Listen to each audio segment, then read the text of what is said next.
Aujourd'hui, on se retrouve pour une FAQ que je vous ai lancée sur Instagram à propos du métier de prothésiste ongulaire. Que faire pour trouver des modèles? Alors pour les modèles, c'est à peu près comme les clientes, sauf que là, vous allez préciser forcément que vous recherchiez des modèles. Donc il faut qu'elles s'attendent au fait que vous sortez de formation ou non, mais que vous souhaitez pratiquer pour apprendre, que vous êtes dans l'apprentissage. Même si au final, quand on a des clientes, nos premières clientes, on est toujours dans l'apprentissage, on apprend tous les jours. Il faut que ces modèles puissent avoir connaissance de cela, notamment pour comprendre les prix. Voilà, généralement vous allez prendre 15-20 euros. La seule dépense régulière que vous aurez est à propos des produits. Ainsi, elles ne vont pas être choquées des prix, elles vont comprendre pourquoi, puisque ça ne va pas faire cheap, bas de gamme. Et également, elles vont s'attendre au temps que vous allez prendre. Vous n'allez pas pouvoir lui faire les ongles en 1 heure. Si vous prenez 3, 4, 5 heures, il faut qu'elles s'y attendent également. Donc au début, faites plutôt les ongles sur vous, sur vos proches, pour avoir une idée un peu du créneau horaire que vous allez prendre. Donc c'est vrai que pour les modèles, vous pouvez les trouver sur les réseaux, mais c'est plutôt dans la vraie vie. Une ancienne collègue, une copine à une copine, une amie, une sœur, la cousine d'une cousine, la sœur d'une pote. En fait, c'est plutôt dans la vraie vie que les gens vont être partants, surtout parce qu'ils vous connaissent déjà. Mais vous pouvez trouver de parfaits inconnus, ça a été mon cas, par rapport au réseau, mais surtout par rapport au fait que j'étais étudiante à l'époque, donc j'ai pu avoir les copines des copines, etc. etc. Ça a fait vraiment cet effet bouche à oreille également. Coucou Morgane, conseillerais-tu tes formations pour une personne totalement débutante dans le domaine de l'onglerie? Merci pour ton retour et tout ce que tu fais. Alors les formations en ligne, je dis toujours que tout dépend du contenu qu'il y a à l'intérieur, de la pédagogie qui est employée, des modules qui sont dedans. Il y a des formations en ligne dans lesquelles vous allez apprendre énormément. Et des formations en présentiel où vous allez vraiment être déçu parce que vous n'avez pas appris grand chose. Et à contrario, vous pouvez être satisfait d'une formation présentielle que vous avez faite et déçu d'une formation en ligne. Ça dépend du contenu de la formation, de la qualité de la formation, qu'elle soit en ligne ou en présentiel, peu importe le format, c'est ce qu'on vous enseigne dedans. Est-ce que c'est pertinent? Est-ce que c'est compréhensible? Est-ce que c'est clair? Est-ce que c'est complet? Pour moi, limite, c'est indispensable de faire des formations en ligne. Pourquoi? Parce que, comme je sais que c'est à distance, j'adapte ma pédagogie en fonction de ça. C'est-à-dire que je vais donner tellement d'informations parce que je sais qu'il y a un vide à combler, entre guillemets. Comme il y a cette notion également de revisionnage, vous avez accès à mes formations en ligne à vie, à n'importe quelle fréquence, comme vous souhaitez. Et ce qui est bien avec les formations en ligne, justement, c'est que vous pouvez revisionner la formation. En présentiel, vous pouvez avoir la démonstration de la formatrice, mais vous serez plutôt vous à l'œuvre. Et vous n'allez pas voir les erreurs à ne pas faire, vous n'allez pas vraiment en fait visualiser. Et je trouve que le visuel dans ce métier est important. C'est bien d'entendre, c'est bien de faire, mais c'est bien qu'on voit quelqu'un faire. Et c'est ce que vous aimez également dans les tutoriels. Et dans mes formations, vous me voyez faire, il y a des explications, des schémas. Tout ça pour te dire que ça va t'aider, si tu es autonome et que tu sais que tu n'as pas besoin de quelqu'un derrière toi qui te corrige tout de suite. Si tu as besoin de ça, fais une formation en présentiel et ensuite tu complètes avec une formation en ligne. Il y a des personnes et de nombreuses personnes qui ont commencé avec mes formations en ligne, qui n'ont fait que ça et qui s'en sortent très bien. D'ailleurs, si vous faites partie de ces personnes, n'hésitez pas à commenter pour que les autres le sachent, que c'est possible. Mais quoi qu'il en soit, tu vas apprendre énormément de choses.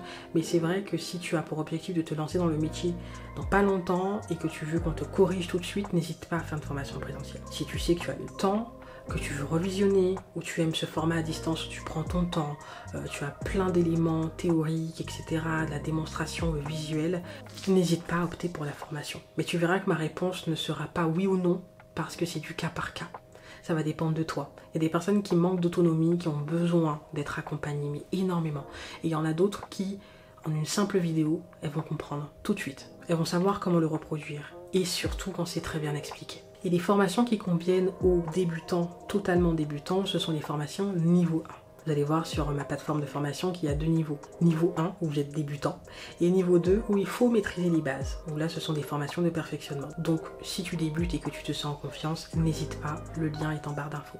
Peut-on réellement vivre de ce métier, faire des crédits par exemple? Alors oui, c'est vrai qu'on en parle très peu de tout ce qui est demande de crédit, les aides qu'on peut avoir, comment on peut se projeter dans notre vie, se lancer dans des projets, peu importe. On peut vraiment vivre de ce métier, mais forcément, comme n'importe quel business, ça va dépendre de comment ça évolue. Forcément, je ne vous apprends rien, les crédits sont accordés en fonction de votre capacité d'emprunt, le taux d'endettement, etc.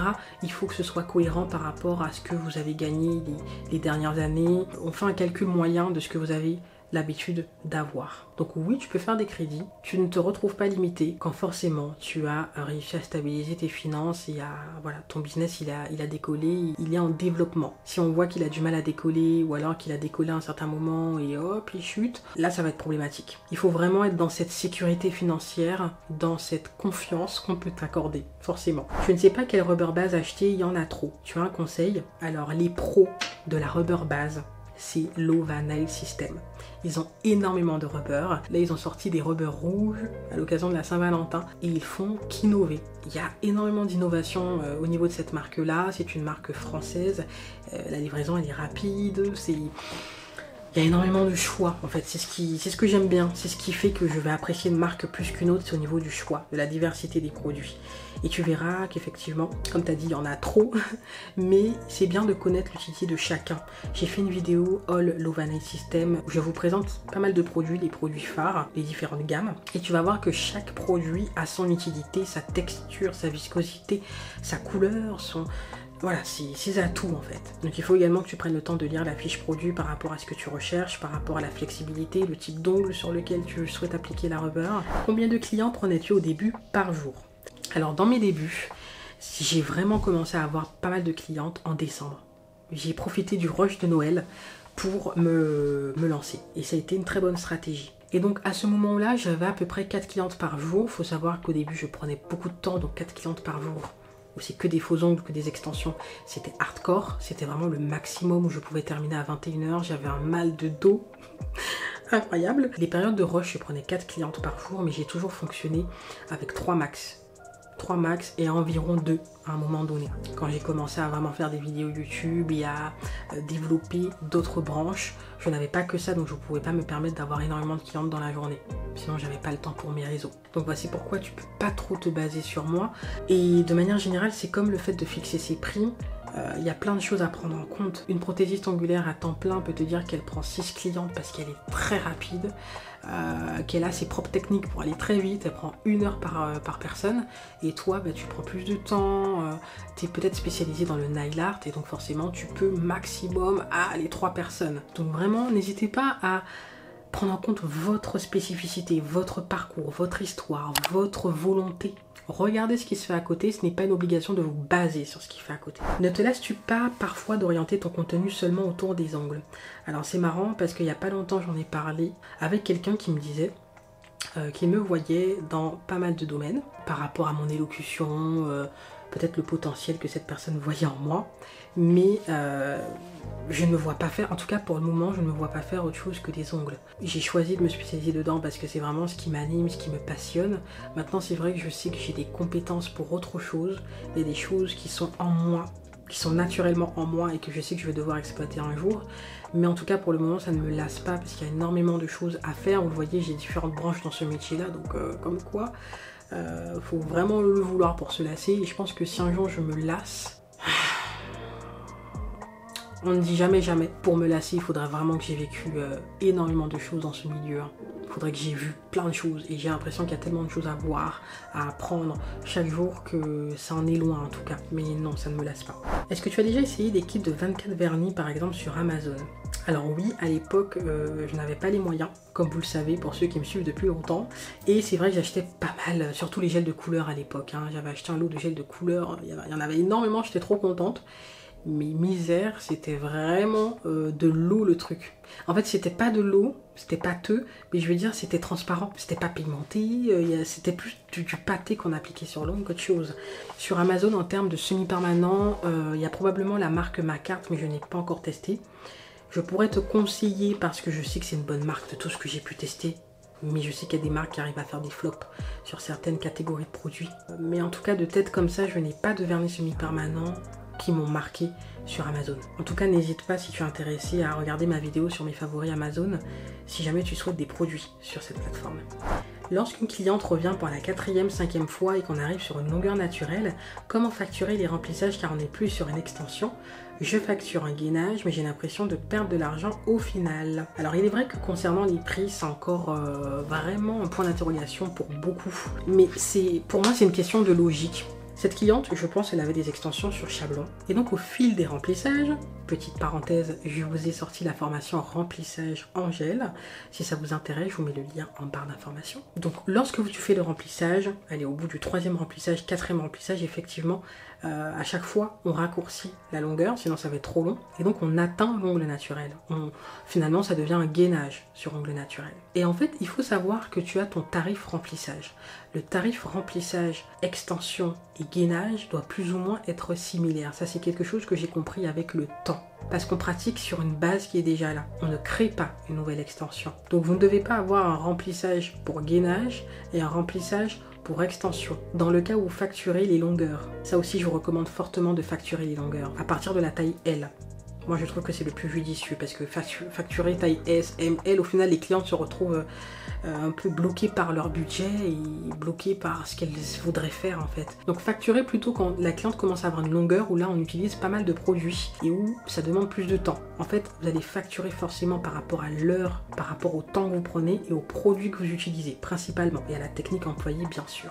Donc là, si tu sais qu'arrivé au 4e, 5e remplissage, elle n'est plus sur une extension, tu as ses ongles, mais qu'elle est exactement à la même longueur que la première fois, ou alors qu'elle a la même longueur que d'habitude.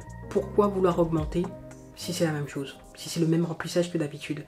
En revanche, si elle a gagné en longueur, si on est passé d'une taille M à XL, bien évidemment qu'il y a une nouvelle facturation à effectuer. Mais en tout cas, pour moi, il est logique de conserver le tarif remplissage basique qu'elle a toujours payé, même si elle n'est plus sur extension, puisque ça reste un comblage. Peu importe ce qu'il y a en dessous. Comme je vous ai dit, la longueur, les produits, la technique employée vont déterminer si tu dois facturer ou pas en plus. Si l'on touche les cuticules, on dit souvent qu'il y aura un décollement, mais décollement du gel ou décollement onycholyse? Très bonne question. C'est vrai que ça porte à confusion parce qu'on ne dit pas toute la phrase. On ne dit pas le décollement du gel. Voilà, surtout moi je dis souvent ça provoque des décollements. Je ne dis pas décollement du gel, décollement de la rubber, décollement, voilà. Et d'ailleurs, c'est quelque chose qui me fait me dire qu'il faut que je rectifie. Mais bien évidemment, je parle de décollement de la matière artificielle, pas le décollement de la plaque sur le lit de l'ongle. Sommes-nous obligés d'utiliser la ponceuse? Alors, la ponceuse, je trouve que c'est un indispensable en tant que prothésiste ongulaire. Déjà, en tant que particulier, je trouve que ça devient indispensable. C'est pas obligatoire, mais en tant que prothésiste ongulaire, je dirais même que c'est obligatoire. Parce que pour faire votre manucure, pour faire la préparation de l'ongle naturel, il y aura quelque chose qui ne sera pas accompli, qui ne sera pas fait comme il faut, s'il n'y a pas de ponceuse. Ce ne sera pas au détail près, vous ne pourrez pas effectuer certaines choses qui sont indispensables à cette étape-là. Donc on peut s'en passer pour limer le gel, pour faire un remplissage, etc. À la rigueur, là, vous allez perdre du temps. Mais ce sera possible, alors que pour la manucure, c'est pas une question de perte de temps, que vous allez être plus lent ou quoi, c'est juste qu'il y a des choses que vous ne pourrez pas faire. Donc voici pour cette vidéo, j'espère qu'elle vous a plu. Si vous avez d'autres questions, n'hésitez pas en commentaire.